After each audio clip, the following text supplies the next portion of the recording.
Please be seated.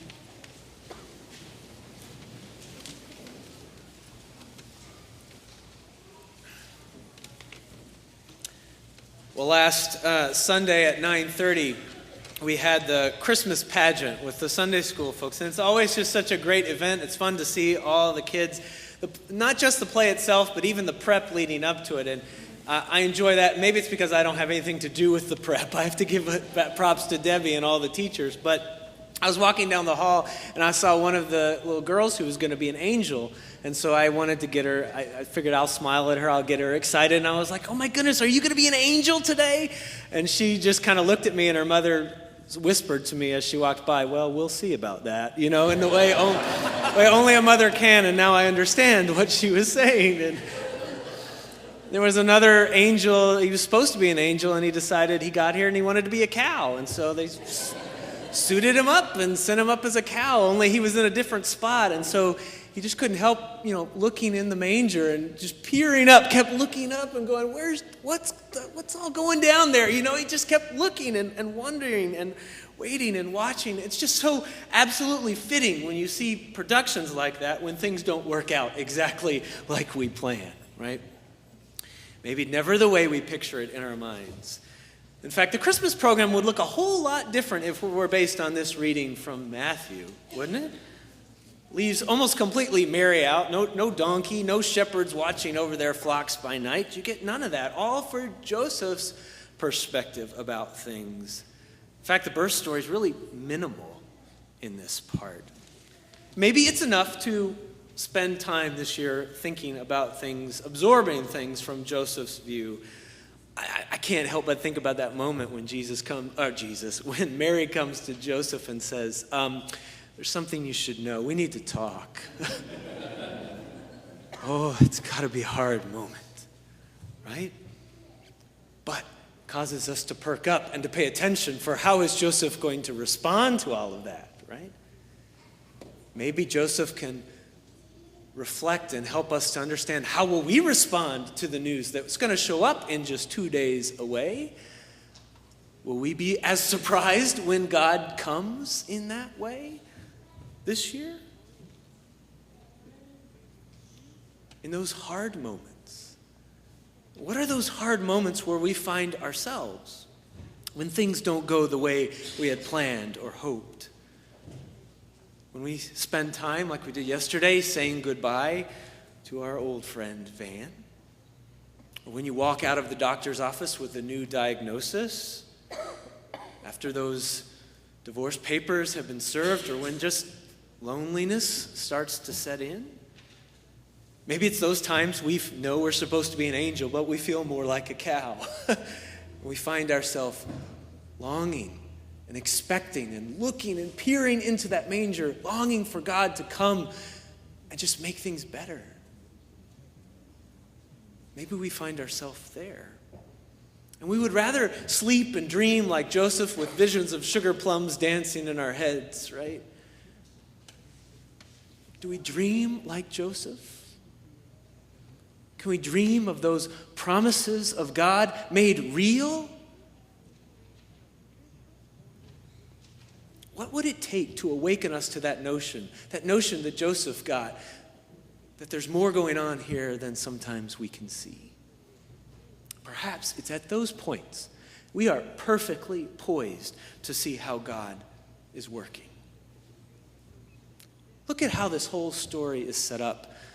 This is Matthew 2. If you look at Matthew 1, it's a genealogy of Jesus, this ancestral list of Jesus tracing his family history back to Abraham.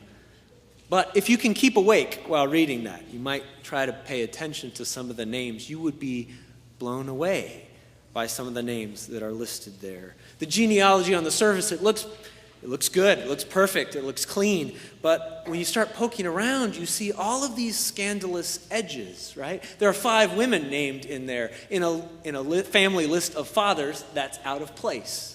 And all of those, and most of those women, and most of the men, might I add, have scandalous edges to the way they live their life and things that happened to them and how they had to cope with that, right?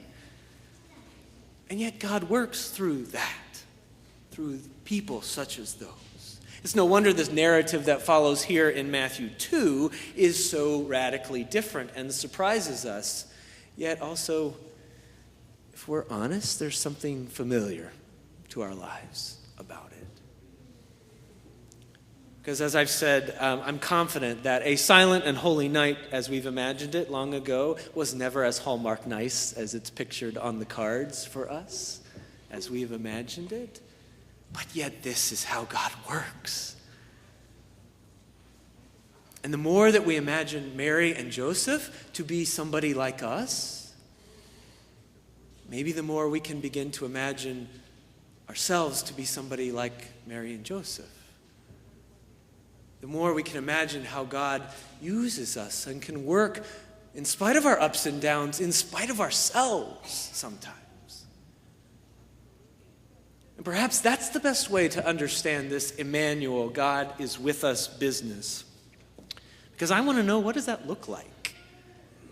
We've got some possibilities here. You look at the reading from Isaiah, and maybe Ahaz, he's under this looming threat of foreign domination, and maybe he's just altogether given up on looking for signs and answers for what's going to happen.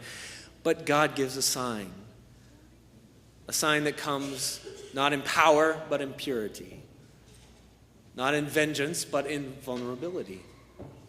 This promise of a baby born named Emmanuel. Matthew points to Jesus.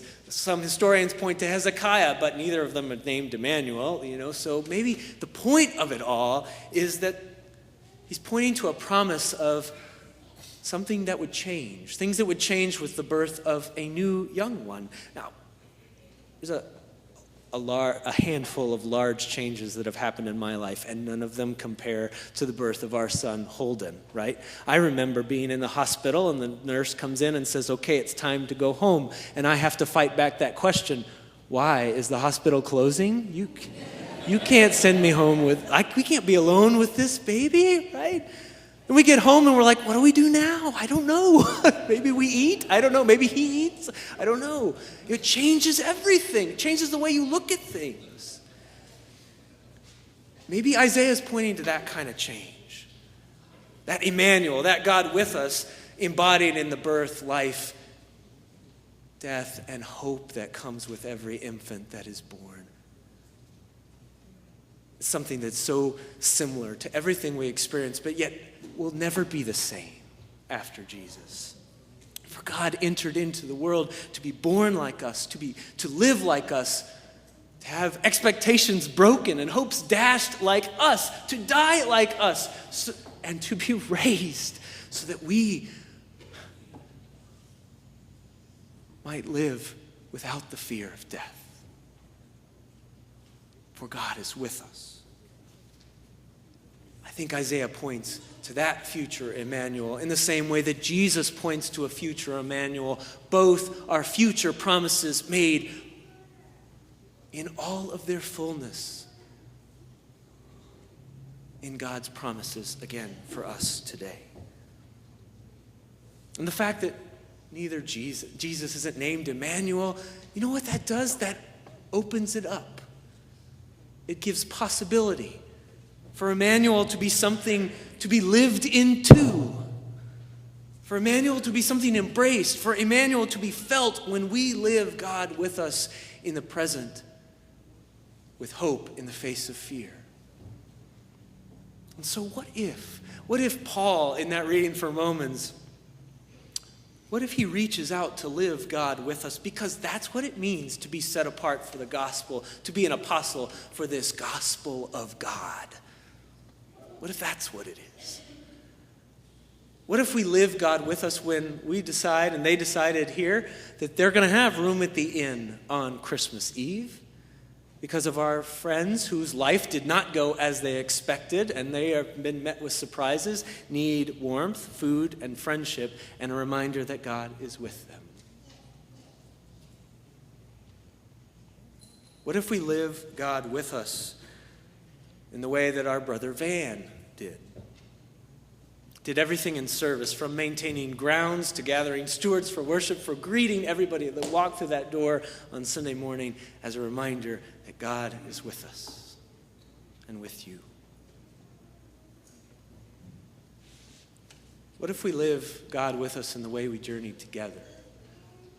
In unexpected places, to Zio Carlo on Magnolia, to sing carols with candles. In unexpected places where God shows up, the love of God is proclaimed and lived out. The way that Emmanuel meets us at this table, we live Emmanuel in us. And in a story that's all full of surprises, maybe that's the best news of all. Amen.